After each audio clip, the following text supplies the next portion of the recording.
This is the most exciting part for me, when you just see all the people pour in. You're so funny. All right, everybody, as you're joining us, let us know what city and state or country you're from. We'll get a whole bunch of more people jumping in on What's up, Calvin? webinar. Oh, wait, is the guy from Boston here? Because he always chimes in on the Chime webinars. Let's see. Chimes in. Chime. Dude, you know, Hey, Chime. guys. I need a shirt. No, Mike and I need a t-shirt that says just chiming in. You know, it's just chiming in. We were just talking about his Chime swag a second ago. How good it looks right there, you know? Let's go. Dude. What is up with the collared tee? What is that? Hey, it's the only collared shirt I wear, dude. Okay. Oh, that's okay. I forgive you then. Yeah. When I you have forgive the you. logo on it, you can just keep wearing it over and over again because people just think it's a uniform. It doesn't matter if it's the 14th day in a row. Mike tells you this from experience. I sure do. This is my favorite shirt, by the way. I did wear my favorite shirt just for you guys. Wow. Yeah. I love it. Look at that. Yeah, hey, this is Styling. what I normally wear on a daily basis, and everybody keeps telling me I got to dress nicer, but so far, no good. Mike, it's a great uniform. Right. We're great Ohio, uniform. guys.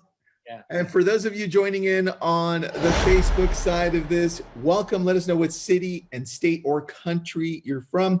We've got a huge following somehow from Portugal. So if you're here from Portugal, there's a shout out there to you guys.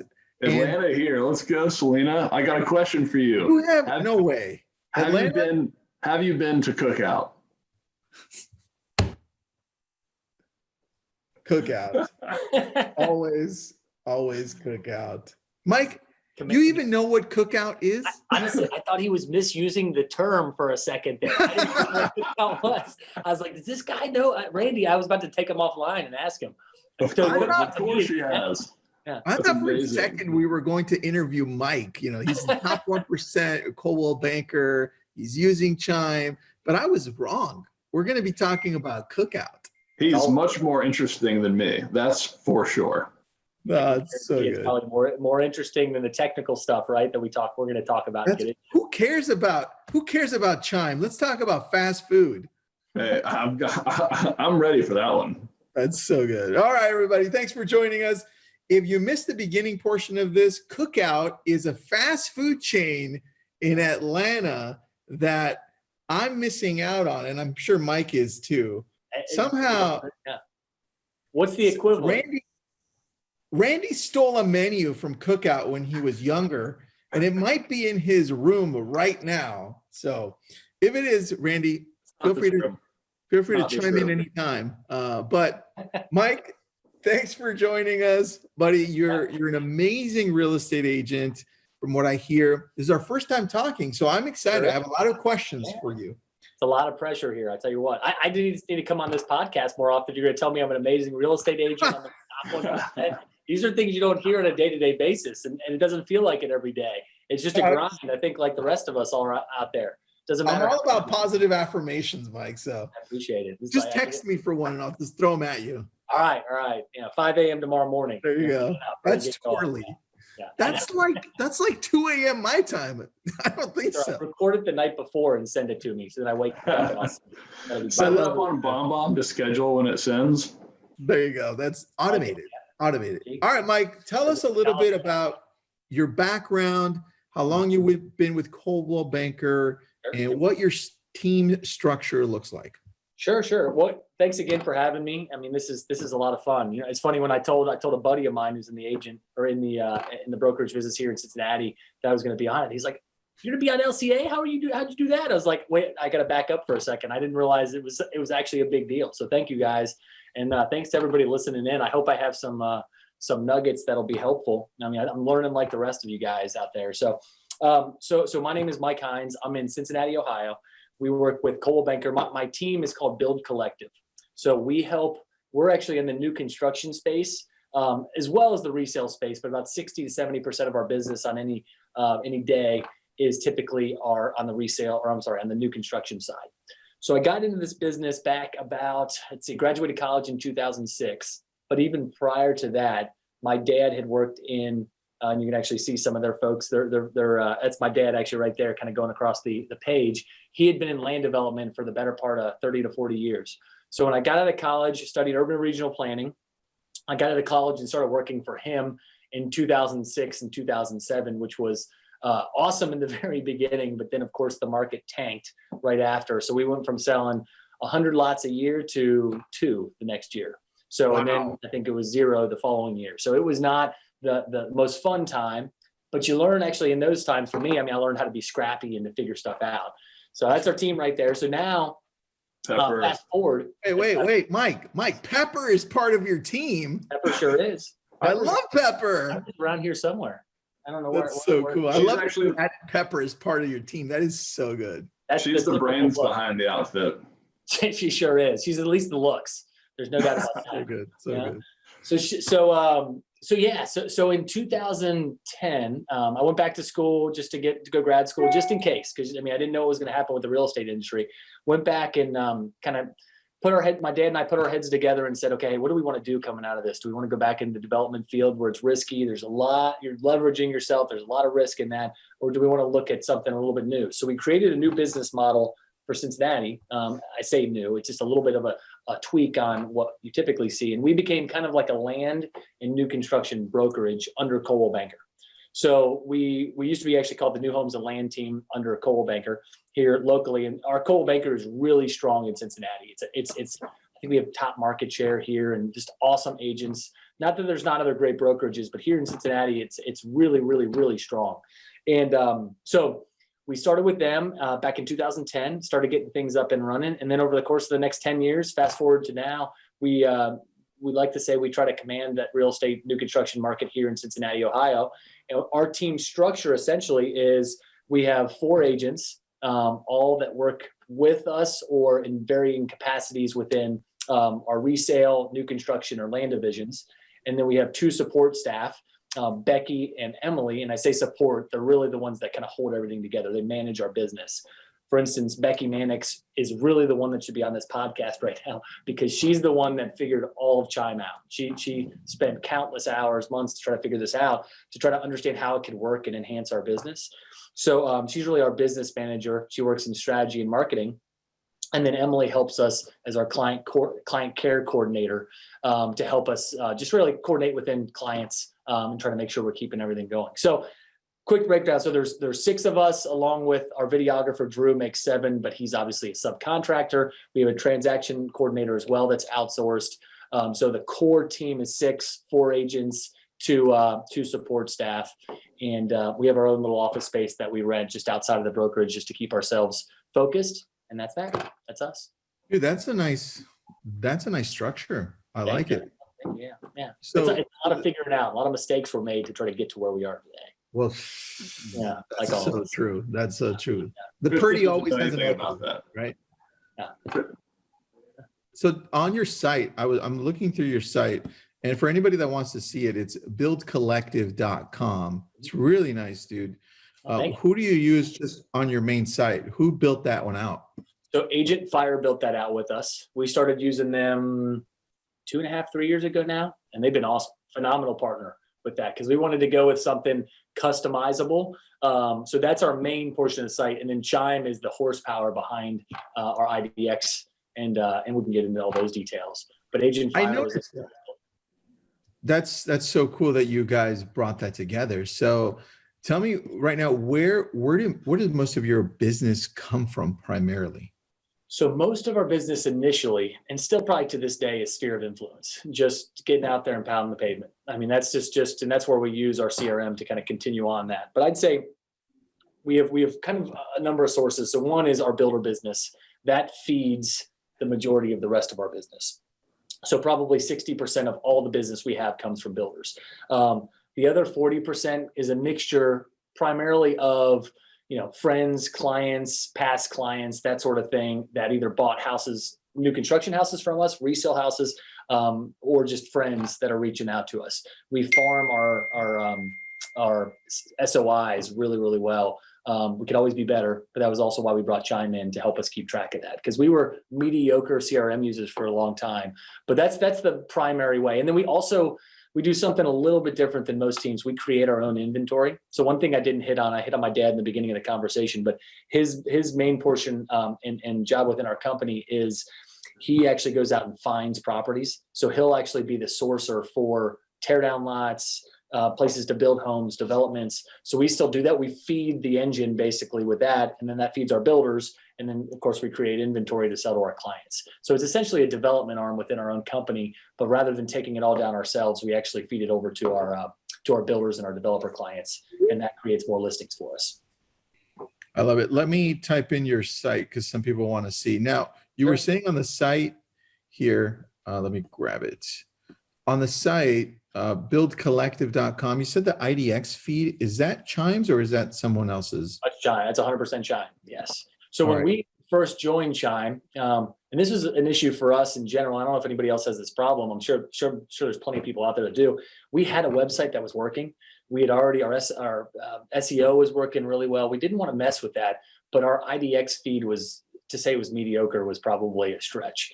So we wanted to have somebody else come in. So it actually, if you click when you go onto the website, search for properties, that's actually going to take you to Chime. And we had it match exactly what our main homepage and website looks like.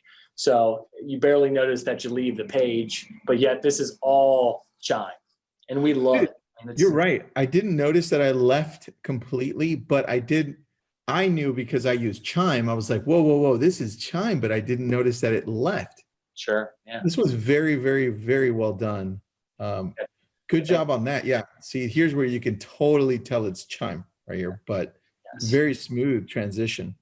And that's why we're on this part. I mean, this is the reason we chose Chime. And we've looked at everything, and we've probably beat ourselves up looking at all the options out there for IDX, because there's two components, right? There's CRM and IDX, meaning like obviously the property listings. I'm sure most people know what that is. But that was our struggles. We wanted a really good looking IDX. We sell high-end homes. For Cincinnati, high-end is anywhere from 500 and up, maybe 600, 700,000 plus. So the majority homes we sell are that price point and above. I think our average price point is just under $500,000. So with that, we always want to make sure that every single listing looks really good. And what you can't see on here, we actually have another little page that's it's buildcollective.com/pre-construction listings. I think there may be some dashes in there. But we call them pre-construction because these aren't ones, I think it may be, try pre-construction listings, and it may be pre-dash. I may have to grab it for you. Is it pre-dash construction dash listings? See, Becky's the one that does, she's the one that keeps all this really together. By my point. It might be under here. Yes. So it's buildcollective.com/pre-construction-listings. Oh, I'm sorry, homes. Perfect. All right, let's try that. We'll get that. I'm just a mess over here. That wasn't too bad. That was good. Oh, I see. Nice. So what we do here is a little different than most. And what this is when we get a new construction listing, if anybody out there deals with new construction, the biggest pain in the butt is you may not be ready to put it on MLS for a while. And so what we do is we actually put it on this site as our builders and developers are preparing what type of product is going on there. And we still follow the MLS and coming soon and all of those rules because we put validations out there. We do the right things within our area and our MLS, but we may not have, because it's new construction, we may not have a house that's going to go on a lot. We're not selling just the lot. So we do these things that kind of feature exactly what you're doing. So doing so much new construction, this is where we'll send clients. If somebody calls us and says, hey, I would love to build in, let's see, got a couple popped up, Walworth Junction. What do you have out there? And then we click. Dude, this is a great idea. So hold on. Did you run off of Chime to do this, or what did you do? Yeah, this is based on, Becky, this is Chime and Agent Fire, right? Dude, you just gave me an idea, because not all of us, so Randy, not all of us have the ability to do what Mike's doing with new builds, right, that are coming up. But we can certainly go to Zillow and Redfin and grab the for sale by owners and throw them into a whole new section onto our website saying, hey, these aren't on the market, but they're not mine, but they're for sale by owners. Check them out. Sure. It's a whole separate section. And Chime allows you to upload anything you want and have a separate section like that. So that's really cool. Good job on that, It man. helped. I mean, we used to have something we'd call the Insider, which was our inventory pages, and it was a PDF, like PDF with clickable links. And it just got to the point where every month it was being updated, and it was cumbersome. It was difficult because we may have 20 new properties that are going in there, coming off. So to try to do it, it wasn't just a spreadsheet. It was 5 or 6, 7 pages of properties with all kinds of different layouts and whatnot. And it was just cumbersome. So we've switched that to being just online. So I can just pick that link up and send 2 links. I can send our pre-construction homes, and then I can also send our listed homes through Chime. And it's so much more interactive, and there's so much more content that can be there, which is really nice. That's really good, man. Well, I love that. So then tell me how you stay in touch with your past clients in your core sphere. What does that look like, and what does it consist of? So let me, I'm gonna stop for a second and make sure I put like a big asterisk. Like, we are not perfect. Like this is, I think this is the one problem I always have with like my response that I was going to come up and tell you is like, oh, we do this, this, and this. And then it makes it sound like I'm in this like utopia that just works flawlessly and I'm good at it and it's easy. Like it's not that way. But what we do essentially is we create follow-up plans through Chime, and we have on the CRM portion of that, they call them smart plans, and it registers us when we need to reach back out. So whether that's on an anniversary, whether it's on a just follow-up based on every quarter reaching out, those sorts of things to keep us in touch. Plus, what I like to do is when I'm driving by, I'm in the car a lot, driving around. If I drive by somebody's house, it just sparks me to shoot a text to them, just give them a call. I do that a lot just because it makes me always thinking of people. So if I'm driving by with COVID, you don't want to just knock on the door and say hello. So you just maybe shoot them a quick text, just say, hey, just drove by, and you creep on them a little bit, say, I saw you in your study working, if they're buddies or if they're, if they're clients, just say the house looks great. Those little things like that really help. So I've been doing that a lot lately. Mike, do you create your own smart plans, or do you use some of the ones that Chime has? Well, when you say do we do, Becky does. I figured, you have a team. Yeah. You have a team. We do. Yeah. So we do. The ones they have on there are great. Our problem, though, again, coming back to a problem and an issue, is their campaigns work perfectly and they're easy. But the trigger of when it starts was our problem, is because when you go from a mass import from, we were on another system before, and when you mass import into Chime, there needs to be a start date for all of these. So yes, honestly, I love this little graph as far as how interactive and how thoughtful it was. So you can visually see exactly how this all works. So when we would put people in there, there's dozens upon dozens of campaign templates that you can use. We end up just tweaking a couple of these and using them on our own. So we only have, I think, 4 or 5 campaigns that we use, and most of those are just versions of the same thing.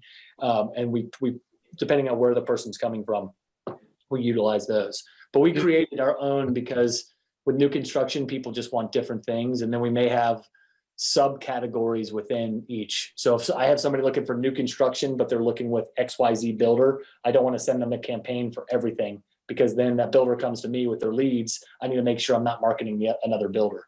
So you can get quite complicated and detailed on those, which we try to do. And it's worked actually really well. Great question. Trista has a question. Trista, awesome name, Trista. My name's Tristan. Super cool name. Anyway, are you using Ylopo? Yes, I'm using Ylopo. Mike isn't. I just read the first portion of that, Trista. I apologize. Anonymous, please. But yeah, that's a great question, actually, because you can see the difference. Mike uses the PPC through Chime, and I use both PPC through Chime and the PPC pay-per-click, Google's pay-per-click, through Ylopo. And so we've been testing those out for almost a year. I think the beginning, Randy, it's been since January since we've been doing it. Right? Yeah, we got things kicked off at the beginning of the year. Yeah. So that's what we. Yeah, they're doing big things, some really innovative stuff, which is pretty cool. We follow along and watch. Yeah, so you guys, how you can harness that whole world and utilize what they have is impressive. I mean, we looked at Ylopo quite a bit. It's some cool technology. Mm-hmm. Yeah. And so some of the smart plans on here in Chime, we can share those in. So I think, Randy, we have a couple that we threw in there that we're sharing too, right? So I'll drop them in here as well, so that if people do have questions about that, they can just use ours. So Mike, I have a question in regards to your growth from where you guys went from after everything tanked. Sure. to transitioning to where you are now? Because like you say, it's not pretty, right? Everybody on the outside gets to see the pretty, right? Sure, yeah. There's a lot of ugly. So there's ugly every day, right? Yeah. Tell me what was the biggest challenge in your growth Sure. as a unit, because it takes a whole bunch of people to get there. Well, going back, initially the biggest challenge was defining who we were going to be. I think that's it. Like it was a big change from being in the development world to being a real estate agent. That was a stark contrast. It was a business that in our mind wasn't as sexy and cool as we knew the true, what really goes on in a real estate agent's life. So from going from a developer where you're controlling your inventory, you're making money on that front, or I should say making no money on that front, to being a real estate agent, it was a really thoughtful and time-consuming process for us. So truthfully, when we first got going, my dad and I we designed just this one-page business plan for what our land brokerage. We were calling it a land brokerage because all we wanted to do is we wanted to find properties because we knew we were good at that, and we wanted to turn them over to builders and developers. That's all we wanted to do. We wanted to be simple like that. So we started there, and then we slowly started to realize as we were doing that, we were leaving a lot on the table. So we went from selling in 2010, probably selling 2 or 3 properties, to the next year selling 8 to 10, to all of a sudden then jumping into selling like 30 or 40. So it took 2 years to get really up and running and going, because these are the pro and con of our business is you can sell big dollar homes. You can sell $1 million, $2 million homes. However, you don't get paid for a year, maybe a year and a half. So when you do those deals, you're waiting a long time. So a lot of people like new construction until they find out how long they have to wait to get paid. So true. That's a challenge, yes. And then also what I love about it is I can project my revenue next year pretty easily. So I know if we didn't do another deal today, I know what I'm going to get paid most likely next year, worst case scenario. The following year, it's a little bit of a scary, premise and idea. But so we went from doing that to just finding properties to slowly realizing, well, we're already farming these areas. Because what we did was we literally knocked on doors. We hustled. Like, this is where I can't tell you how important this is. And we talk about it with our team a lot, is like being out there hustling, knocking on doors, sending postcards, talking to people, just being in the community. That stuff was how we got properties. Because really, we'd say we love the street, and pick a street called Zigzag, which we have right around the corner. We love this street, and people want to live here if they can find more teardowns. So we would just farm the living heck out of that street. And then eventually we started getting a little bit of traction, and people started knowing us as the people that did that. So we started growing organically, just my dad and I. And Becky was with us from the very start. She worked for Coldwell Banker in their MetroLink office downtown. And she had come from a builder developer brokerage prior to that. So she knew this world already. So we were lucky enough. Part of the reason we chose this Coldwell Banker is because she was already there helping, assisting, and a part of the team, even though she wasn't technically on our payroll and that side. So we were harnessing that. So really from the get-go, it was myself, my dad, and Becky. My dad did the land acquisition side. I did the new construction sales. So I was kind of the guy out there talking to any clients, talking to the builders, just trying to do whatever I could to get my name out there. And then most people knew my dad was involved, but he was in the back channels. He doesn't like to be out in front of it all. So he was just the guy behind me, really. That's actually the one thing I can't thank my dad enough for, is he let me kind of succeed on my own, but then also fall flat on my face if I needed to let me do it. So he wasn't there trying to help prop me up at all, which was really, really helpful. So you say that now. At the time, it probably wasn't so helpful. Randy, Randy comes in with experience right there. I would love that. Oh yeah. Trust me, my dad loved me to learn the hard way. Well, you got to, right? You got to be humbled every once in a while. Like, I mean, it's you'd sit in meetings, and I remember sitting in meetings with these guys that were 20, 30, 40 years older than me, and I'd be afraid to talk because I'd be afraid of what to say. I knew my stuff, and I'm always curious. I'm always trying to learn. I'm always trying to know more than the next person about something, just so that I can actually have a valid opinion.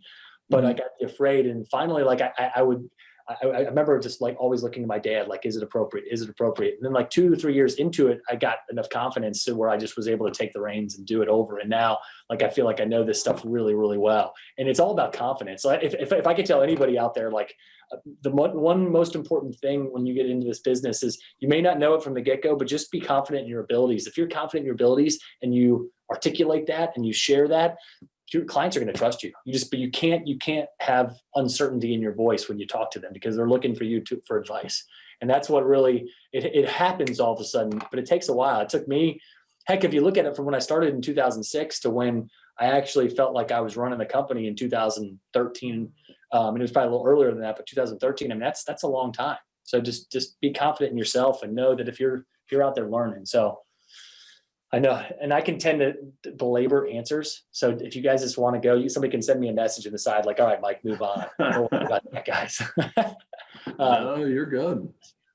So as far as our team structure, my brother had also worked with us for a long time and had worked in the development field prior to me even joining.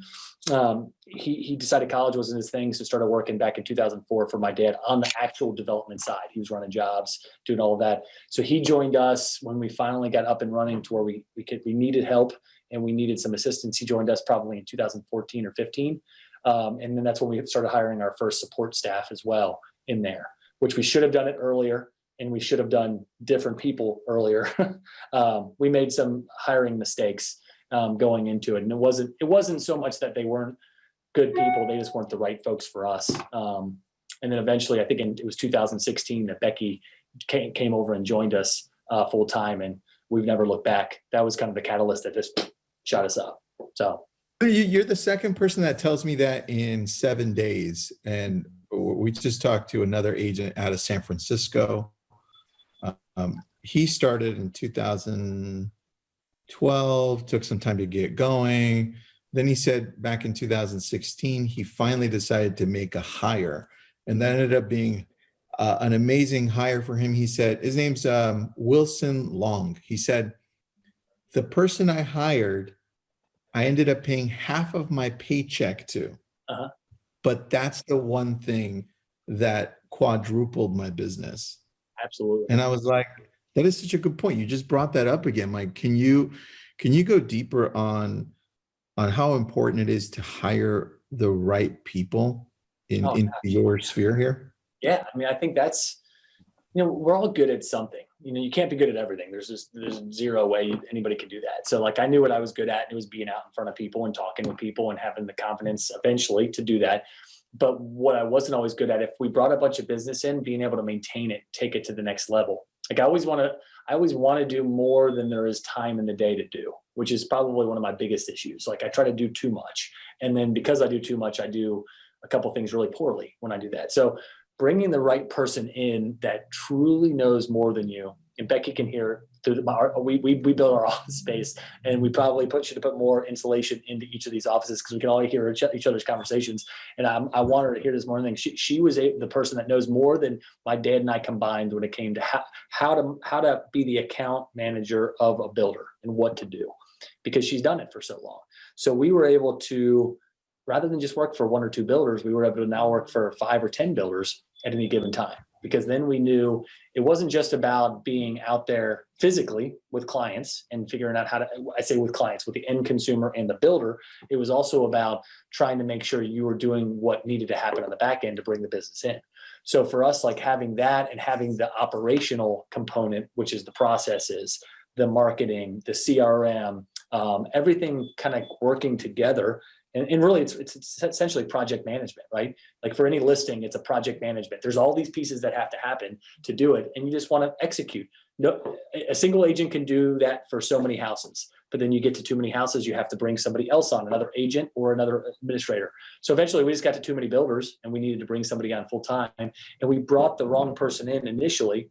And I don't want to say wrong, because if this person heard me say that, they probably would be a little ticked off at this. It just they didn't know enough to be in that position. It was more of an assistant role that we had hired when we really needed an operational manager for our company. And that's where we kind of realized, and that's where when Becky stepped in, she cleaned up all of our processes. She figured everything out. So then I could focus with the builders. My dad could focus on the development side. My brother could focus on helping us sell all the properties, and it worked out well.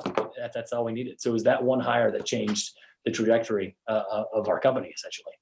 So, dude, that's exactly the same thing that happened to me. So it's the common theme. I think if you want to level up, you've got to hire the right person to be that director of operations, really, right? Totally. And that's what it is. It's operating you, right? It's controlling you. How big were you when you hired your first key person? Back in the day, because I had the same cycle you did, which is we went through the whole debacle of the economy. So during that, I had a person that helped, and obviously I let her go with everything that happened. Yeah. Stayed in the business, was doing okay, floundering here and there. And then on our way back up, hired another person, was doing well. We were doing great. Mm-hmm. Then I lost that person because they moved. Oh, okay. Yeah. And in the transitional period of 2 years, I went from earning 108 million in volume to 25 million in volume. And it was because I lost that person because they were doing everything. Mm-hmm. And we were doing the exact same thing. Yeah. And so obviously this person that I had in place, we let go. And then we brought in somebody else. And then all of a sudden we started going back up because we alleviated all of these other issues that we had that we're no good at. Like I'm no good at certain things, right? I suck at a lot of things. I'm only good at a little bit, right? Yeah. It's the same goes here. Yeah. So the problem is we think we're better at certain things than we really are, right? We need the people that'll tell us like, Mike, you kind of suck at that. You should not do that anymore. Get out of that. True. I wish more people would tell me that, like, Tristan, just don't do that anymore. I know. Now I can kind of see it in their eyes when I start doing something. They're like, all right, here we go. And that we're all close. You have good awareness, Mike. You have good awareness. I'm working. My wife wouldn't tell you that. That's for sure. That's funny. That's funny. All right. So with putting somebody in place, I think that's key because a lot of the technology out there that we see, regardless of what brokerage we're with, every brokerage has a piece of technology that you can use or put into your business. But the thing that I find a challenge is that most agents don't have the time to put into learning this new technology and seeing how it fits into their business. How do you have the time to work in Chime into your business? Is it you? Do you have somebody for this? How does this work? So that was a learning curve for us, honestly. We had gone through 2 unsuccessful CRM switches prior to this. And the reason it didn't work was because of the orientation and the onboarding of it. And not necessarily on their fault, it was on us. Is like we didn't really know exactly what we were doing. We kind of figured out and fumbled through. But what we do now, first thing we did is once we knew we were going to hire, so we hired 2 companies at the same exact time.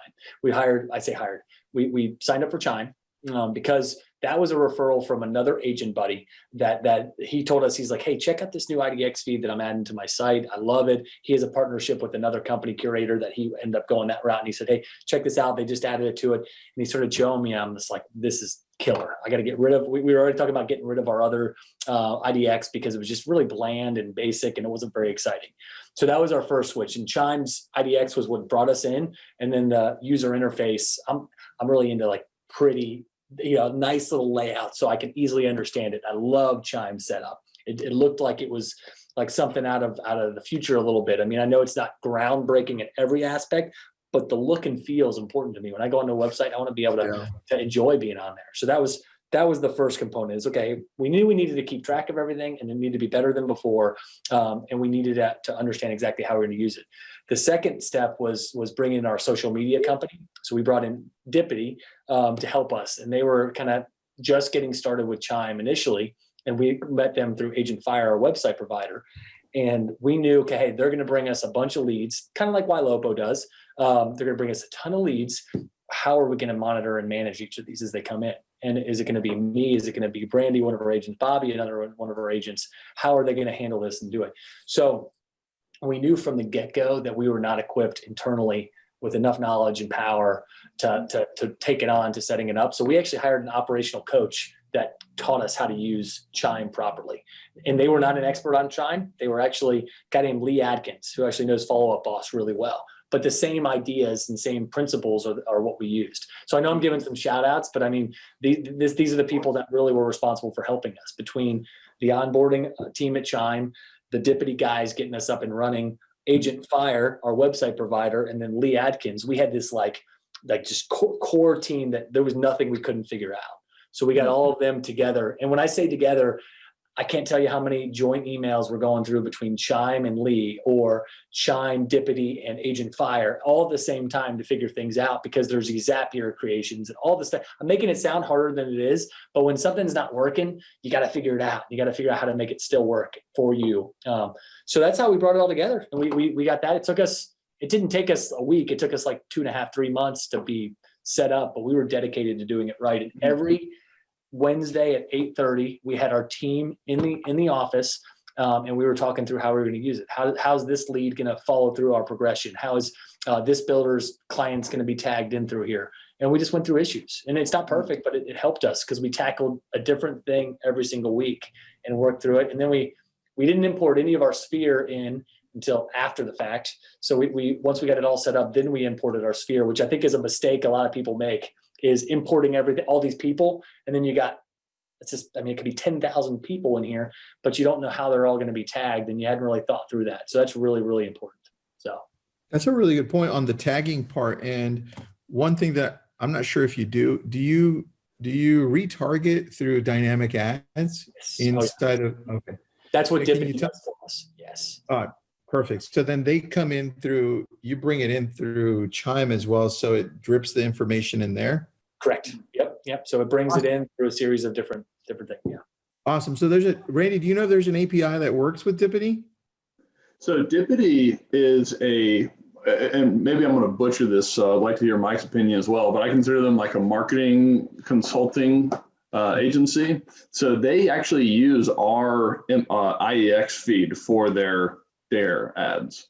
So like our MLS feed, they use that technology, and then they bring the know-how behind it all. Mm-hmm. So they're not like a CRM or anything like that. They're more of a digital advertiser, but they are using Chime's technology in Mike's case in order to get these results. And they've been really helpful. We were doing everything internally. Like I said, Becky had a lot of knowledge and understanding of social marketing ads, but it wasn't her full-time job. And that's why we brought Dippity in to basically be that person that would help us out. So because our ads are always so different through new construction, we couldn't go with a Tiger Pistol or AdWorks because the ads were just too basic. We needed to really get complex into them. And we create a lot of content in our company, like a ton of content. That's what we're all about. And that was really important to us. So I got it right now. I just turned your LabCoats Agent YouTube page up, and it started playing music. So sorry, guys. Hey, no problem, dude. It's always good to hear that music. Yeah, I was that was kind of bumping, Tristan.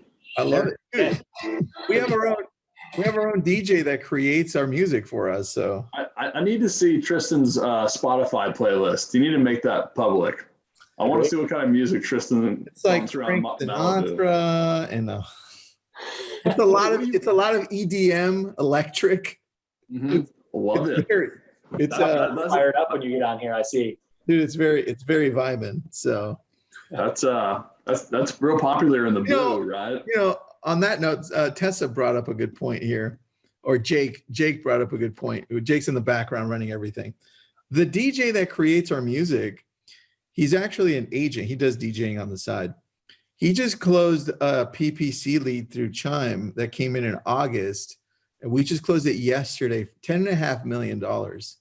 Whoa! Off of a pay-per-click.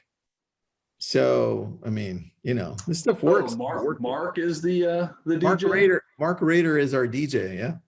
That's why am I not surprised? Oh, you're not surprised? Yeah, he has so many talents, man. I'm getting the wrong kind of leads. I got to talk to Mark. Dude, Mike, come on. Yeah. We're in a similar market, Mike. I saw your market. It looks really good. I love your website. Can you talk a little bit more about how Dippity works with Chime? Because the thing that I love with Chime is that they do their best to open up their API to so many different companies, right? So that it works well with it. So tell me how that works. Yeah, sure. And I should do a quick back to Mark for a quick second. Actually, my first company I ever started was a DJ company. I was the world's worst DJ on the planet, but yet I could go and drink for free and go to these fraternities and sororities, and that's how I used to make money to do that. Yeah, so it was back in the day. So I have mad respect for Mark. You wouldn't want me to mix your your any intro music together though, that's for sure. Okay. I love that. Yeah. But so basically what we do when we first got started, luckily we hired Chime and DJ and TJ, that's what back in my mind, and Dippity the exact same time. So we brought them in together. So we were kind of learning together. And I don't think Dippity had, when we first started joining them, I don't think they had really done a whole lot yet with Chime. And then they quickly, right when we told them we wanted to start getting invested, they immersed themselves. So my understanding, and again, Becky can probably tell you this a little bit better, but they just work hand in hand and leverage the tools that Chime has. So the landing pages, the listings, they create a lot of, and I know that other companies do this quite a bit, but these listing congregation like sites where it's like, okay, homes in this market from $500,000 to $600,000. Here's the options that are out there. So they would leverage the functionality of Chime and the searches based up for us. So that's what they essentially do. So we do a couple different types of ads. We do listing ads. We'll do listing packages of ads. There's a better name for that. I'm blanking on it right now. And then we'll do content. We'll just do generalized content, and we'll do maybe 5 steps or 5 common pitfalls when building a house, or Becky's writing one on renovations, that kind of stuff. So we use them for that. And depending on the type of ad we want to put out, social media wise, and they help us with PPC as well, they'll harness whatever Chime has. And we love their landing pages for particular homes listings. That really works really well for us. And then we'll just do all kinds of fancy stuff that are out there just through what Chime has. And then we also have Agent Fire. That's the little perk that we have. We do have Agent Fire that allows us a different type of landing page, kind of like what you'd see at, what's the big landing page company it's like $50 a month. We stopped using them. Is that ClickFunnels or no? Not ClickFunnels. There's another one. It'll hit me here in a second. But we would use them, and all it would do is create landing pages for us. Huh. And it wasn't real estate specific. Oh, it's I don't remember. I'll think of it. Yes, well, it'll pop in. In here soon. But yeah, so we use Agent Fire's landing pages. So a mixture of Chimes and Agent Fire's, because Agent Fire is real estate specific, they work perfectly. I can, depending on whatever kind of campaign we want to run, we'll figure out which one works better, and we go with those. You don't have to have options. We just have the options, so we like to use them. Dude, I love that. I love that you're using that in combination, because some of the ads I've seen created with Chime are ads that hand out like a home buyer checklist, right? Yes. Or popular questions to ask your real estate agent. And these things get downloaded, right? Yes. And then you get more deeper information from these clients who are interested. Instead of just saying, hey, here's some more property, which there's nothing wrong with it, but it's a mix, because so many people are running Facebook lead ads. This is a different mix that I think gets a higher quality of leads. So I love that connection, by the way. It's worked. The best campaign we've ever ran, and we still run this today, is our insider campaign. And it's where we say, hey, click to download our list of inventory that we have right now. And when they click on that, what do they get? They get served up with a little form that you have to fill out. You fill out the form with your name, email address, and your phone number. And then it will send us an email, which in turn sends back to them a link that they can download the insider. So the insider is essentially, all it is a PDF document, or was a PDF document of all the properties we have. Now, again, we do new construction, so you guys would have to figure out how it works best for your business. It could be as simple as, here's all of the Indian Hill listings that are out there. Indian Hill's a market, very high-end market here in Cincinnati. It could be anything you want it to be, but as long as it's something that people want, I bet you we've closed of people we don't know at all, 50 deals over the course of, that may be a little high, but probably 40 deals over the course of the past 3 or 4 years, just from that alone. And these are big dollar deals that we've closed. So, and just off of one campaign that initially we weren't even marketing it. It was just on our website. We weren't using any social. So if you find what people want and serve it back to them and offer it to them, offer it up for free. And then our struggle really, since we have all this stuff out there, right? And we're retargeting and we're getting in front of it. Our struggle is actually the conversation. So what we're working on next is the ISA portion, like the talk track, the conversion on that. So we're working with our agents right now to try to follow up with the leads, because we're getting so many that are coming in. Not all of them want to talk to us like anything, but that's our next battle that we're working through right now. We don't have anybody internally that helps us with that, other than Becky helps tag everybody properly when they come in. But that's where we know we're losing people right now based on our talk track and our conversions. So, all right. So when these leads are coming through, are they coming through primarily from Facebook lead ads, PPC, through the Chime IDX? And these are people that are interested in new construction, general homes, listing, general. Little bit of everything. Yeah. We run probably 50-50 new construction versus resale now, listing any kind of ads that are out there. And I say ads, that can be a social media ad, that can be a pay-per-click, that can be a little bit of everything. In fact, we were supposed to this morning, once every quarter, we sit down with the Deputy folks and we go through our campaign of what we want to highlight on every week. So what campaigns are we running? So we know we do it every quarter because if it was every month, it would just be too intense. It would be changing. But we actually run through each and every property that we know we have coming up, and then what that season's going to bring. So we run through our inventory of ads with them, plan it, that's set. And then on a weekly basis, we put in a listing of the week. So here's our listing of the week that we're going to market. And it's worked out really well, actually. Plus, it's even, I'm going a different direction for a quick second, but does everybody know the kind of marketing that you do that actually provides results? And then the marketing that you do that doesn't do anything, but the clients like it? Like you have to do it because they're like, well, I saw this person doing this, so I thought it was good. We bucket this stuff because we're like, good marketing, crap marketing. But it doesn't matter because this makes them think you're doing more. And it could be expensive, it could be cheap, it could be whatever. That's so true, man. That's so true. All right, question for you. What's your favorite thing, now that we're wrapping up here, favorite thing about Chime that you currently use or that you like or that you're even looking into that you haven't touched? Sure. So I asked Becky and Emily that right before I came on here. I was like, what's your guys' favorite? Because for me, it's getting on there and I just love the user interface. Like it feels good. I know how to use everything now. So really it's simple. One other prop I'll give to Chime that not any other company had really that was any good was the open house little forms that you can put for each house you're at. I love those. Like, I mean, if everybody's not using that right there, use them. They are the best. I know Spacio and there's other companies that do it. KV Core has one, but the one that Agent Fire has, I love them and I use those nonstop. So that I'd say that's my favorite feature, like specific feature, but the user interface. And then asking Becky and everybody, their favorite thing is just being able to how to organize within the system, like being able to how we can tag folks, how we can basically for every person we have a persona for, and we can figure out how they should be in there and where they should be going. So really just kind of being like a air traffic controller of these folks when you come on in. So I like that, dude. I do like that. I stole that from somebody else. So that's okay. It sounded good coming from you, man. Yeah. Well, one of my things that I always like to tell people that jump into Chime is there's a section right here. Oop, wrong one. Question mark there. It says there's a learning center. Yes. And look, all of these things you can learn, right? So it even tells you how long the total is. Not long. So you can go through these a minute, 8 minutes, 2 minutes, 1 minute, just in case you missed anything. And then the advanced one's only 44 minutes.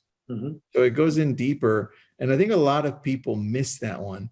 So I think that's one feature that I love because any new agent that's coming into my team, I dump them in there first. You cannot use Chime for a week until you go through this. And I want to make sure it's all full to 100%. And then go back through it again like a month or two later because you'll forget some of that stuff.